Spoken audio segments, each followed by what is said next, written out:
We will always stand with Israel first and foremost, so everybody understands that very clearly. There's nobody on this stage that's more pro-Israel than I am. When I was a young senator, I say, if I were you, Israel first and foremost. Israel.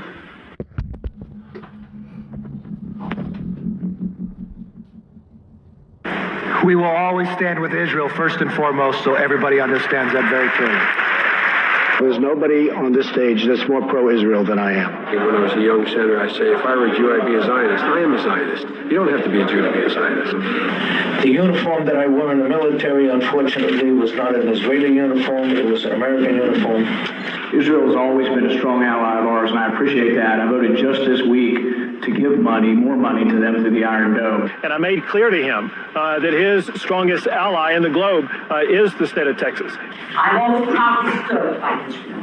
This is not just the result of my work, but also of my many personal talents and experience. I will never yield in my support of Israel and that unshakable bond. And this relationship, from Truman to Trump, is a tradition of supporting Israel deeply. And I think about that every day as I serve as America's Secretary of State.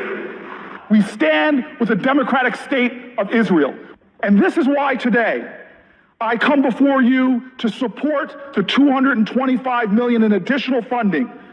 We are the most natural of allies. And like Israel itself, that alliance is forever. Debbie Wasserman Schultz, who was here, she has a very important position on appropriations, which is where this bill of funding for Israel takes place. Lois Frankel is on the Foreign Affairs Committee. Alcee Hastings on rules, but he's our top person, our chairman of the Helsinki. And that's important in terms of anti-Semitism as well as pro-Israel initiatives. And I've been on both the Foreign Relations Committee for 10 years, and I'm the number 2 person on the Intelligence Committee and been there for 10 years. So I'm not a stranger to this stuff. So Ted Deutsch is the chair of the Middle East Subcommittee of the Foreign Affairs Committee. The list goes on. Nita Lowey is the chair of the Appropriations Committee, the first woman, and a big supporter of Israel, as you know. Eliot Engel is the chair of the Foreign Affairs Committee. Adam Schiff is the chair of the Intelligence Committee. So we have people very well placed to share our values. The two most important committees for Israel are Foreign Affairs and Appropriations. And you couldn't have two stronger supporters of Israel, both New Yorkers, than Nita Lowey and Eliot Engel. And it is our honor to lead the committees that write nearly every piece of legislation that advances the strong U.S.-Israel relationship. There is tremendous pressure inside the political process to make sure that the voters stay aligned inside either the Democrat or Republican parties. Why? Because both of those parties have been captured by special interests.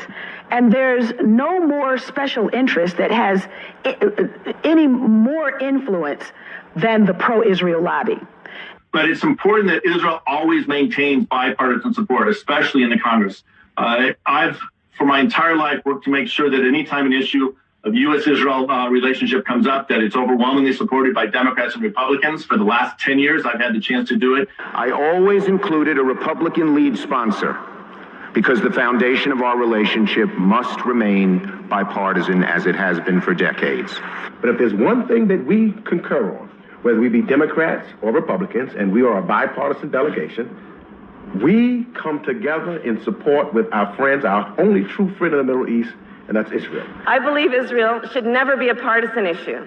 And as long as I'm a United States Senator, I will do everything in my power to ensure broad and bipartisan support. I want to thank you, Democrats and Republicans, for your common support for Israel, year after year, decade after decade.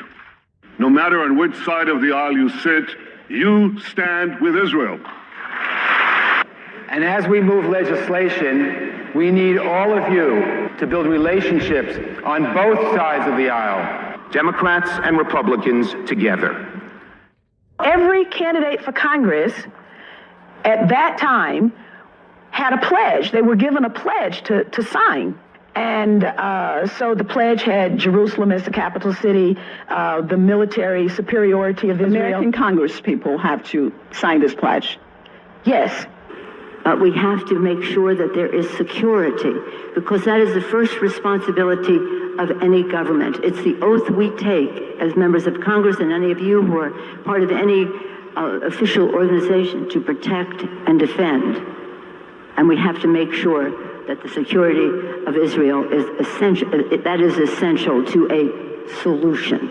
I don't believe there is any long-term permanent peace solution, and I think pursuing that's the wrong thing to do. I believe that every day that we can have stability in that region by supporting the Israelis and making sure they have the weapons and the security that they need with our 100% backing is the way to proceed in the Middle East in regard to Israel. For as long as I have the privilege of serving in the Senate from New York, I will unflinchingly, unstintingly, and with all of my strength be Shomer Yisrael, a guardian of Israel. If this capital crumbled to the ground, the one thing that would remain is our commitment to